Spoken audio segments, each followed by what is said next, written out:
Egypt. Egypt's ruling military council is keeping a firm grip over the country, making new laws designed to reduce the powers of the newly elected president. Official election results will be released on Thursday, but the Muslim Brotherhood is already claiming victory, and so is Hosni Mubarak's former Prime Minister Ahmed Shafiq. The situation has the potential to spark more unrest in Egypt, with protesters gathering in Tahrir Square as the Muslim Brotherhood calls for mass demonstrations. Now, joining me now is International Relations Professor Robert Patman. Good morning, Professor. Good morning, Rachel.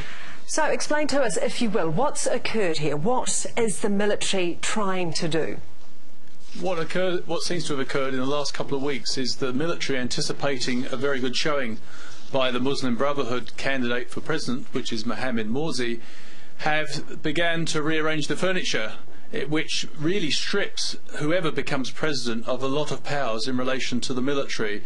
Amongst other things, the parliament was dissolved by a Mubarak-appointed court, Supreme Court of Lawyers, and then on Sunday the military gave themselves extraordinary powers, complete control over their own budget, and also the right to play a key role in rewriting the constitution of the country. And of course this has set the scene for a power struggle between whoever's elected president, and we will know that by tomorrow, and the military authorities. Now, we should explain the Supreme Council of the Armed Forces has been this sort of controlling factor in Egyptian politics since the Egyptian uprising. But the understanding has been they've been in temporary control. It looks like they're very reluctant to let go. It's an extraordinary development, isn't it? The Muslim Brotherhood claims it has won, and we've been seeing these extraordinary images this morning coming out of Cairo, where again thousands are amassing, if you like, in Tahrir Square. What do we know about this party, Professor? The Muslim Brotherhood has been largely an underground organisation since about 1928. It's very well organised. It is Islamist, but it also is quite moderate. It said, for example, well, it has moderate elements. It said that it would honour the peace treaty signed between Egypt and Israel, although it wants some modifications to it.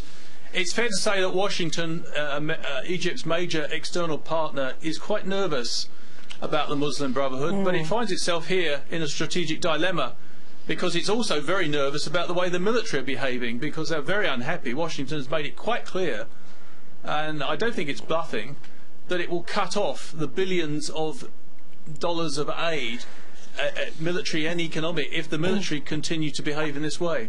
Well, the US is in between a rock and a hard place on this to a certain degree, isn't it? They backed the revolution, yet they also support the military in Egypt. What do they rely on Egypt to do in that region, if you like? Well, Egypt has been a crucial strategic partner. It's been one of the Arab. It is the most important Arab country in the Middle East.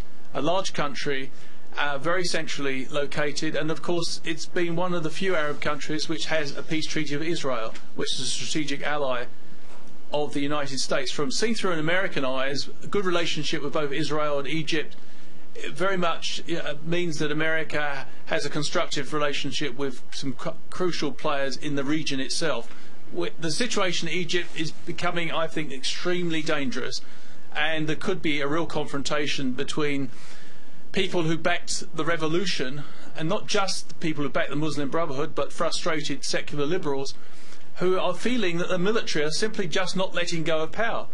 And I think the Obama administration has to respond to that sentiment. So you're quite right, the Obama administration is actually walking a very difficult tightrope at the moment between trying to support the transition to democracy but not alienating those who actually control the levers of power.